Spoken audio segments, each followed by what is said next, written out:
What's going on YouTube? I'm back to bring you guys a video on Devin Booker Sun Eater artwork. So I made this Devin Booker artwork in Photoshop, and I want to bring you guys a breakdown of the layers and groups, how I actually put this piece all together. Featured within this video is obviously the breakdown of how I made it, but more in depth how I'm using the ShopScope.com fire pack that is out now, available now on ShopScope.com. So make sure you guys go check out the link, check out ShopScope.com, and definitely tune in for the part where I go over and start overlaying the fire in this piece. So this is the final image with the embers from the pack, but I want to start breaking it down from the beginning. So let's go all the way back to the beginning of this piece. Foreground layer right here, nothing too crazy. This was the original. If you wanted to go back, this was the original image. Just a nice landscape that I like. The rocks, it had a lot of great texture. So this is the base that I use for the foreground. Building up from that, I was just making the composition on stream. I added in this nice, beautiful arch that I found on, I believe it was Adobe stock. I use a lot of images off of Adobe stock. They work really well. So this was the original arch, and I just found my way. Definitely utilized the warp tool here a lot to just make the arch fit the composition well and just not be placed there. So that's a good thing that you want to start using, is definitely you want to start using the warp tool and utilizing that, because you're going to be able to put your subjects and your elements in a nice place without really doing too much actual selecting of the object. So what I did to that is I added a little bit of shade on it, added a little bit of glow from this backdrop sky. But you know, free websites for stock images that are great are Unsplash, Pixabay. Added those little lights to the arch, started blending everything in. I like to make my backgrounds first and then add my subject in. It just makes everything more grounded to me. I added an exposure layer to bring down mainly the outside edges of the scene. One, because the moonlight is directly kind of the light source on the ground, but don't get confused in terms of suns and moons. Suns and moons are different because they take up so much space of light that don't think that just because the sun is the focal point or the focal lighting that it only is going to hit one area. The sun's going to hit the whole world with the sunlight, and a moon's going to hit the whole world with moonlight, but there are going to be more intense spots of moonlight. Think about it like a grass field, right? When it's a sunny day in a grass field, the sun doesn't just go on one point on the grass. It might be more intense in some areas, but it still lights the overall scene. So that's why I try to think about when I'm lighting my subject. It's lighting the overall scene, but I want it to be more interesting. So I have a little bit of places that are darker. As it gets further away, it's going to get darker. As it gets closer to my subject, wherever my subject is placed, that's where I want to focus my light on. So this is the background landscape pieces. These are just in the background, you know, kind of just hazed out. Adding some more curves, just making it dark, trying to get that night feel. And then here's a haze layer right here. Once I got the background set and I was like, okay, cool. The background is good. I got my mask in there, my Devin Booker mask, and I blended him through. So the first thing I knew is he needed to be a lot less desaturated because it was going to be a nighttime scene. Second thing I knew was curves can help out in balancing highlights, right? So let's just pull up my curves. I just bring his level down a little bit, and then I just keep going with the curves as well. So thing you want to know about curves is to the bottom left is the blacks, shadows. Shadow would be right here, midpoint would be right here.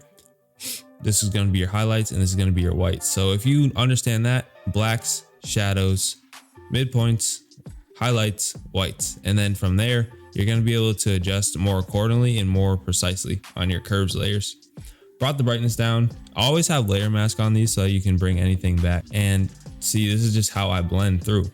If you're a Patreon member, you guys get all my project files and access to all of my previous project files. So this will help you to understand how I really like to light my subjects.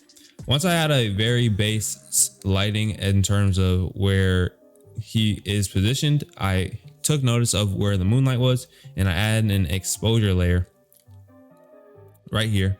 And you guys see how that exposure layer really coalesces to the moonlight. If you want to add any more, you just paint white, right? So painting white is going to reveal more of an exposure layer or any layer, and painting black is going to darken or remove. So that's just something good to note. for anybody that wants to get better at lighting. Hue and saturation layers, color balance. So this is all the blending before I add like the fire and everything like that. I have my D-Book shadow layer. What I do with shadows is I keep it pretty simple. If I were to delete this layer and then add it back, I just add a black solid fill color like this, and then I invert the mask, Control I, right click, bring my brush down a little bit, and I paint white right underneath the foot. And then I'm always thinking about, okay, you do have that context shadow, but it's going to trail off a little bit too. So think about the context shadow right under the foot. It's going to be almost completely black, completely dark. That's called ambient occlusion. But I also want to think about, where is the light going to travel from? Where's the direction of the light? So the direction of the light's like here. The shadow kind of follow, it's not straight down, but a little bit diagonal. So there's a few more haze layers right here. And I really like this haze layer. It just brought, I feel like, everything together. Don't be afraid to add those haze layers in. Haze layers, I literally just, this is what I do for them. Haze layers, I just take the eye picker tool and then I just kind of brush in very softly on a low opacity, some light, right? So you just brush in that light and you just have to build it up slowly and slowly. They rule because you can really trick an audience to feel that they're really in the scene with the character. Added some linear dodge layers over the top. Linear dodge layers, see how my linear dodge, they don't always have to be so bright. I keep mine pretty dark because the linear dodge effect is pretty strong. So when you're picking a linear dodge layer, don't go too bright and don't go too saturated. Just keep it kind of desaturated and keep it lower than 50 brightness for sure. Then you just invert the mask once again, and you're gonna paint on the areas that you think should be painted on in terms of where the light is going to really pop off, like right around him. And then I like to also do a little bit on the shadows just to get a little bit of shadow lift as well, just because it just starts giving a little bit of love to those shadowed parts. Okay, then we have some color lookups, curves, brightness. This was everything before I actually did a fisheye effect. So this is the background merge before the fisheye.